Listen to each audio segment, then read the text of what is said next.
Our next speaker comes from the organization Dream Doctors. We find her very fascinating. Shmeda Harpak is here to share with us about Dream Doctors. And we have Michael Coleman, also from Dream Doctors. She's helping us out with the AV, but you can talk with her at the fair and she'll be glad to answer your questions. Take it away. You can see very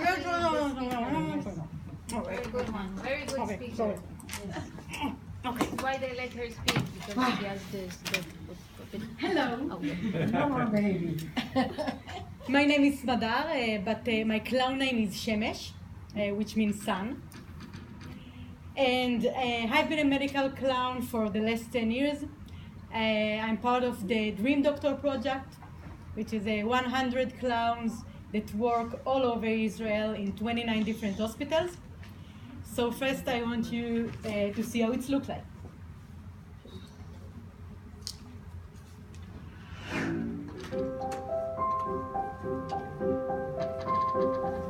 In Israeli hospitals, the best medical and paramedical teams in the world devote their time to every single patient, working faithfully around the clock and at all hours. In 2002, a strange and wonderful character first appeared. It began to slowly make its way, tiny steps in oversized shoes.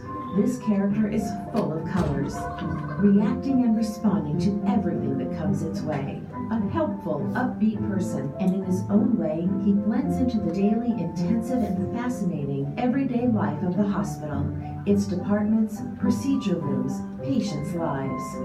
Slowly becoming an inseparable part of the multidisciplinary hospital staff. He is the medical clown, or by his professional name, the Dream Doctor. As they say, clowning is a serious business.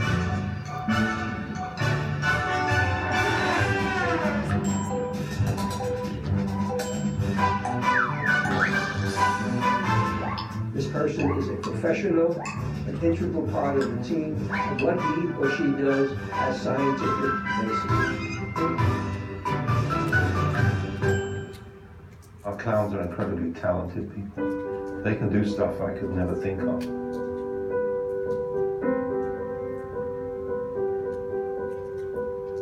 By having the clowns with us in the rounds, in the case discussions, we are able to understand our patients better and treat them better. They help us explain in other words what we're going to do. The kid actually can feel that he's part of the process and that he knows exactly what's going on. They have a significant importance in decreasing anxiety before procedures. You come in the hospital all stressed out and you're worried, and all of a sudden you see these clowns, and all of a sudden you feel your body just lighting up and laughing, and just you think, I can get through this because of these guys.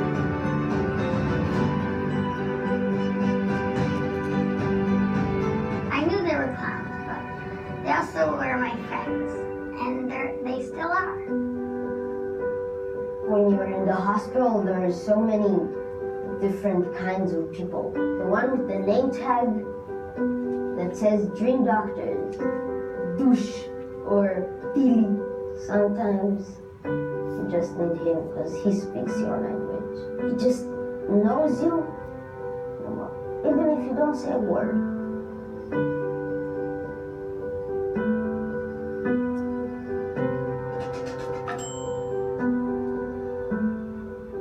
I dare say within a few years, this will be the normative practice of medical clowning in all hospitals, in all medical settings. Because we believe very strongly that the next generation of medical students need to understand what clowning and what dream doctors do in medicine and what their potential is for the future.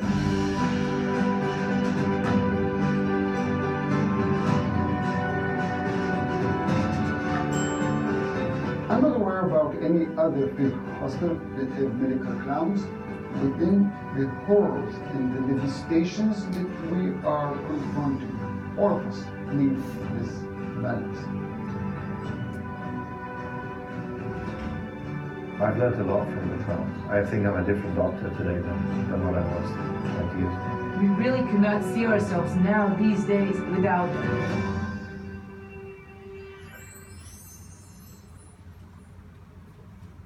Thank you. So me and my crazy friends, that's what we do day after day in Israel. Every clown works in specific hospital in same schedule, same day, same departments. And That is only in pediatric? no. It's all over. So we all have a background of a professional artist, and we take this background into a therapy. But today I want to to take you outside the hospital. In 2014, Operation Protective Edge, Tzuk Eitan, began on the border with Gaza. And we usually work in the hospital, but we feel that they need us to come there to work in the shelters. So day after day, we send groups of clowns to south of Israel. And the most important thing was that we met their trauma, and we need to process it. We need to process the trauma, and we need to give them a way to deal with the situation. And we use many methods that we used in the hospital, but now it was with groups of children and adults. For example, they really was frightened and scared, and we want to give them an opportunity to be stronger and to empower them. So we create games, which we are the bombs, or they are Kippat Barzel, and they have the opportunity in this game to be stronger than the bombs, to fight and win the terror. They was really afraid to go outside the shelters, so we want to give them back the trust in the life outside shelters. So we create a lot of fun and things that we do with them out of the shelters, that they can believe that it's safe yet. And the last thing that was really, really important is to empower them. We decided that the clown is more frightening than the child. So the child can take the clown to calm down, to tell him it's going to be okay, which is things that adults used to say to the child. Now the child needs to say it himself to the clown. After that operation, we sit down and we built our methods and tools of how to work with trauma. In 2015, there was a huge earthquake in Nepal, and the IDF sent immediately a field hospital to Kathmandu. We know the staff from the field hospital, from the hospital in Israel, so we decided to send a delegation of medical clowns to work with the field hospital in Kathmandu. We arrived there, it was a huge disaster. We met thousands and thousands of people every day. And what was very nice to see is that we as a clown don't need the same language or the same culture to connect the people. When the army, the Israeli army saw us and the Israeli embassy, they decided to send us to other places, to tent camps with families that lost their homes, to local hospitals, Nepalese hospitals all over. We've been in a village that almost completely destroyed, and in orphanage. And one day when we arrived to a small village that almost destroyed it all, we want to give them back the trust of the outside life. And we create a game with music and huge soup balloon, and to change the atmosphere in the village. And while we play and have fun and sing and dance with them, and suddenly all the people start to run away and scream. We look at each other, and we ask the guide, the Nepalese guide that took us there, what's happened, and he said, "Don't you?" There was an aftershock, and we didn't even feel it. So we found ourselves back in the trauma.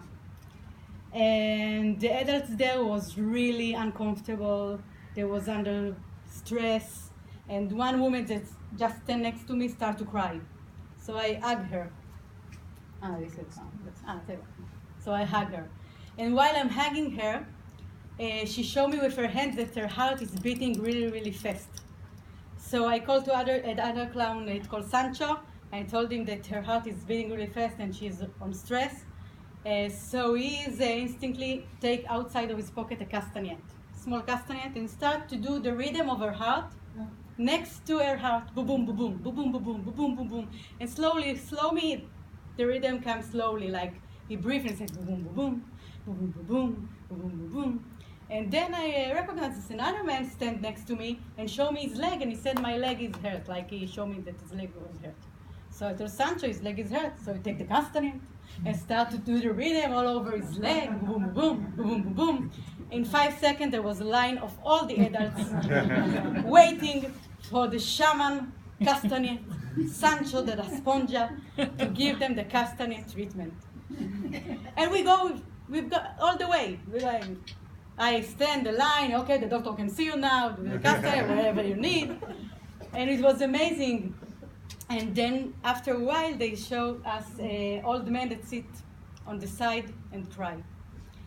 And Sancho go to sit with him and hug him and start to do the castanet rhythm. And they sit there and cry together.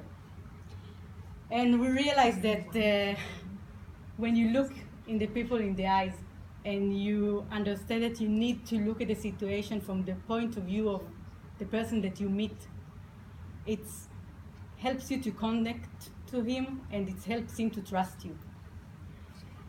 And we've been in Nepal for 2 weeks, and it was a powerful experience for us as therapists and as people. But one of the most interesting things that happens after that the Israeli army decided that they need the medical clowns to be part of the field hospital unit. And they said it's because of 2 reasons. First, you don't need language. So if I need the child now to walk so I can look what happens to his leg, I need to say to the translator, she said to the mother said to the child don't want to walk because it's hurt. And it's a saga. But if the clown knows that the child needs to walk, create a game. That now we played and we walk and you walk faster than me and the child even didn't notice that he walked. And I can check the child like this. And the other reason was the medical staff. They think that it's really important, this comic relief, and it helps with the mental health of the staff that come from Israel, come away from home and see this trauma day after day. Here you see we are professional soldiers in the Israeli army. This is Dr. Marin, the head of the field hospital unit. Since then, we travel a lot all over the world and give our knowledge to other clowns and groups. For example, we've been in Germany. We trained Red Cross volunteers of how to work with refugees that just arrived to Germany, don't know the language, don't know the culture, and they built a group of volunteers that now work as medical clowns with the refugees. A few years ago, me and Noodle. We've been in China and we give a workshop and lecture to medical staff in hospitals all over Guangzhou. And today there is a medical clown from the Dream Doctors that train a group of Chinese medical clowns in China. This was in Russia when the group of the medical clowns come from Russia to see what we do in Israel in hospitals, and they asked us to come to train them about how we work hand in hand with the medical staff and not just how you come and perform as a clown. I love my job. All over the world. And now I'm here. I'm so happy to be here, but it's not my first time in Houston. Last year, my boss sent me text message, Houston, ? And I answered him what happened, and he said that there was a hurricane and many people affected by the hurricane and families lost their homes, and he wants me to go to Houston I said yes, immediately, of course. And I found myself 2 days after on an airplane on my way to Houston with another clown, Fifi, a colleague. And we arrived here to Houston. First day, we have a meeting with the Israeli embassy that give us the schedule for all the week where we are going to work. And after the meeting, we went to a small restaurant next to the hotel to eat something. We're sitting there, the waiter came, he was really nice, old man. He took our order and then he asked, are you here for business or pleasure? Well, our business is pleasure, so both. And then I told him that we're medical clowns that come from Israel to help the people here process their trauma after the hurricane. And he started to cry. And he was a big guy.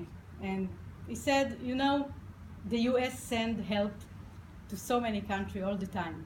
If someone needs us, we send the help. But everybody all over the world think, okay, the US, they are big, they are strong, they have the money.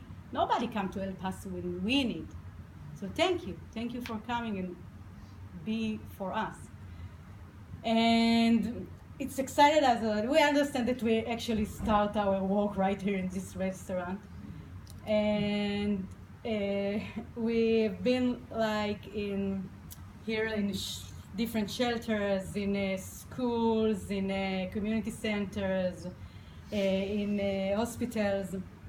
This photo is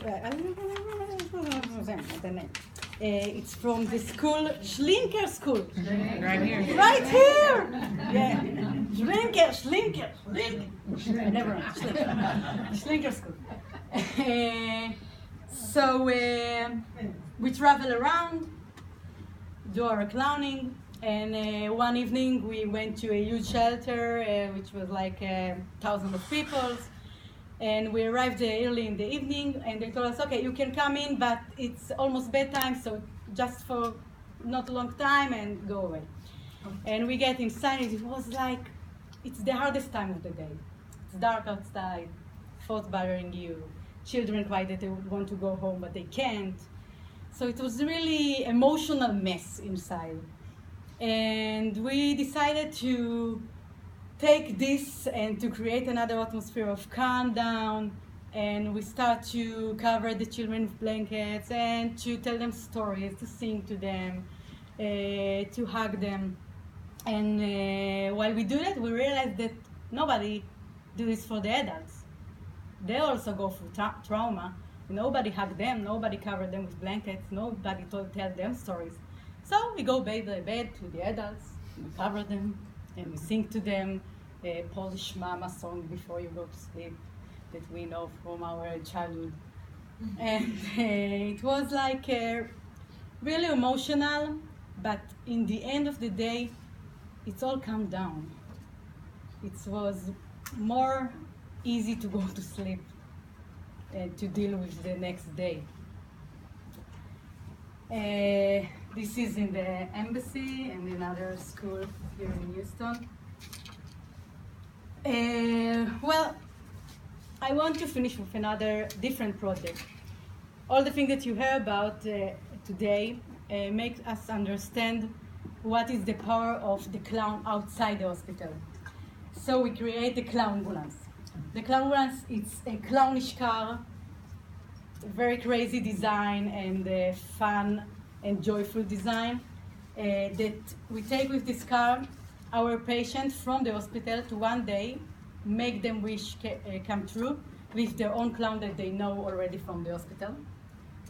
Shira, she's a child from oncology department that wants to go to the Great Wall, and Rachel couldn't eat nothing for months because she's also from the oncology department and she really dreamed about malawach.